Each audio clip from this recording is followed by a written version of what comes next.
David Hume had a very peculiar, if not contrarian, view on how humans function for his time. There was a general consensus among people that humans should aspire to use rationality and a means of logic to function. However, Hume proposed the opposite, that people are hardwired to act with emotions and feelings.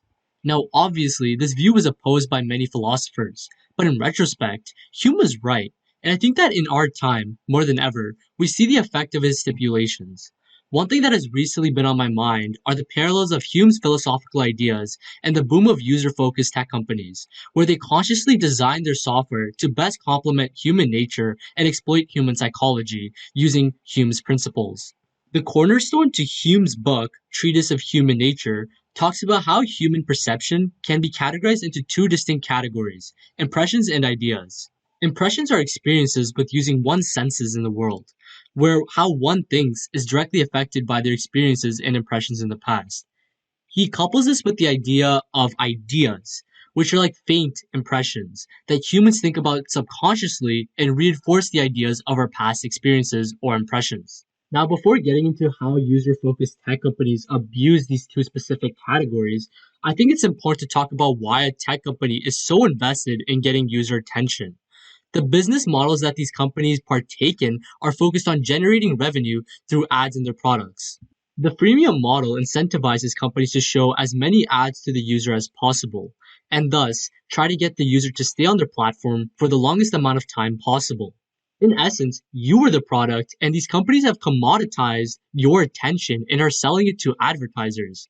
This is specifically why you have companies like Facebook, Snapchat, and TikTok focusing on spending billions of dollars on user retention. It's what provides the lifeblood of these companies. And the mechanisms that these companies have employed in order to maximize user retention is by targeting the impressions and ideas parts of our brain. Hume describes how an impression may have a large impact on an individual and how they form our ideas and our future actions. Products such as Facebook and TikTok curate and continuously get better at finding content that you will enjoy. Subconsciously, by using these products, our perceptions of the product and the impression that it may leave once we use it can be very large. This is because of the large dopamine rush and excitement we experience after we use these things once, which leaves us with lasting impressions and the itch for more content.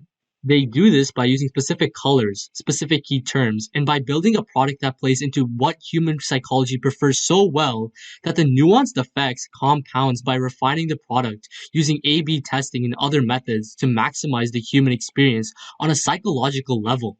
This rush, in turn, affects our impression of the product, which Hume describes as leading us to have more ideas and thoughts about the product ourselves. Once we start having ideas about the product, then we often reinforce the idea that the product brings us joy and happiness in the form of dopamine, and we go back to the product and use it again. Ironically, by using these products even more, machine learning algorithms can collect even more data about us and get us to stay even longer on the product, creating this vicious feedback loop of user engagement. As you may be able to tell, this leads to addiction, but I'm afraid to say that this is the least of our worries. The main issue with these products is not that they can cause addiction, it's that they can change the way that you think. As Hume describes, the more times we have experiences or impressions with a certain thing, the more we start to form ideas and start to change the chemistry of our brains to better fit the impressions of that thing into our mind. This is, by and large, human brain reprogramming. That is what I fear people are unaware of.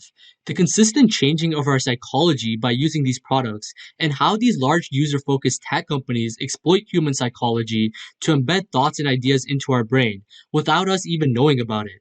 Hume described this in the 1700s with impressions and ideas, but we see the consequences of these products in real time. The advent of Facebook and social media has caused suicide rates to double in the last decades.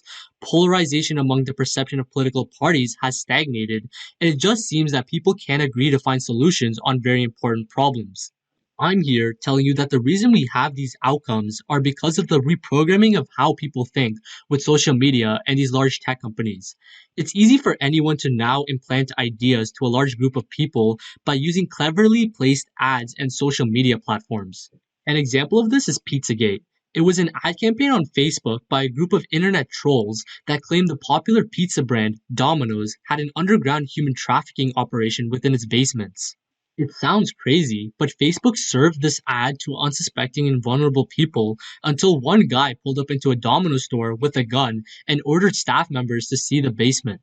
Luckily, no one was hurt, but this is just one example of how easily social media can change people's thoughts on the basis of Hume's ideas.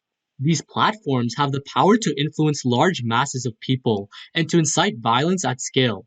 It all comes back to Hume's idea of how people's thoughts are based on the constant reinforcement of the ideas and impressions.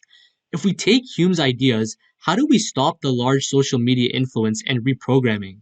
Since all of these companies are economically incentivized to continue to increase user attention and by extension change human psychology and thinking, they won't change unless another business model is viable.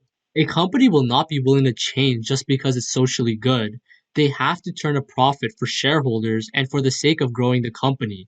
Like it or not, the only change I see is systemic by regulating all these companies at large with business practices. Even though I advocate for tech and also use machine learning for many of my projects I'm working on, we need to limit the way these companies use machine learning models. I see systemic change as changing what can be used in order to recommend content, and by banning the use of large machine learning models in order to recommend content to users. Practically, this seems next to impossible to implement, but I think it's especially important for a government to solve this problem, as polarization and the mass influence these social medias have is a national interest and has already led to lots of national issues. It's a political interest that these governments have to pursue. I don't want to get political, but I've realized philosophy and politics seem to complement each other so well.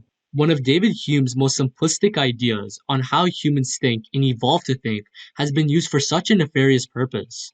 I think this is ultimately why we need to study philosophy, and by extension, psychology, in order to identify fallacies and potential threats to the human species. Hume's ideas are still pertinent today, which is why he's one of my favorite philosophers and one of the most influential of his time. I think we have seen the issues of Hume's philosophical ideas and how they can affect our society with social media platforms and how Facebook and other social media platforms have implemented it in order to create mass change and mass influence. I think there needs to be change, and I think we can look to David Hume to analyze how they're doing it. Thank you.